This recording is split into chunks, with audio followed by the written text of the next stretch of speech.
Actors और actresses अक्सर बड़े बड़े इवेंट में पार्टिसिपेट करते हैं और इसके लिए मोटी रकम लेते हैं। लेकिन एक ऐसा एक्टर भी था जिसे कि किसी के अंतिम संस्कार में जाने के भी पैसे मिलते थे।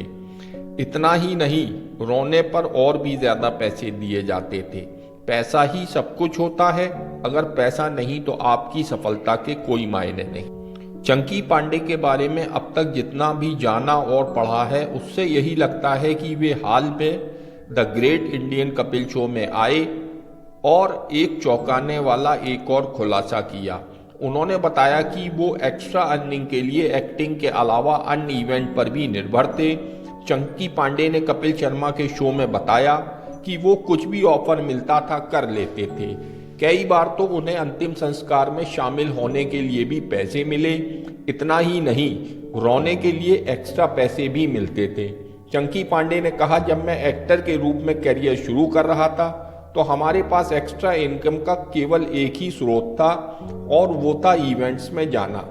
मेरे पास एक बैग तैयार रहता था, जो कोई भी मुझे बुलाता मैं अपना बैग लेकर दौड़ पड़ता था, चाहे वो शादी हो, जन्मदिन हो, यहाँ तक कि मुंडन समारोह भी हो। चंकी पांडे ने आगे कहा, एक सुबह मुझे एक आयोजक का फोन आया। उसने पूछा, आज आप क्या कर रहे हैं? मैंने उससे कहा, मैं बस एक शूटिंग के लिए जा रहा हूँ। उसने मुझसे पूछा कि वे कहाँ हैं और मैंने उसे बताया कि ये फिल्म सिटी में है।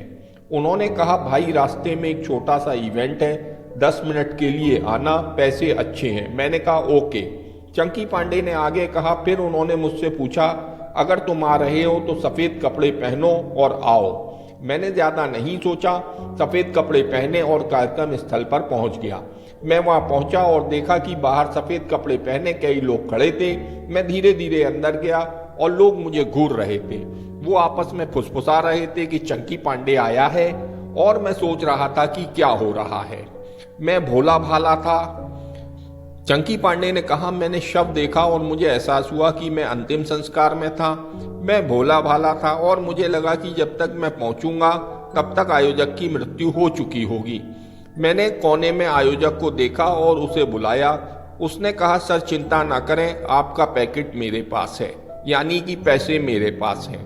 लेकिन फैमिली ने कहा कि अगर तुम रोओगे तो वो तुम्हें और पैसे देंगे। और सचमुच मैं रोया और मुझे और ज्यादा पैसे मिले।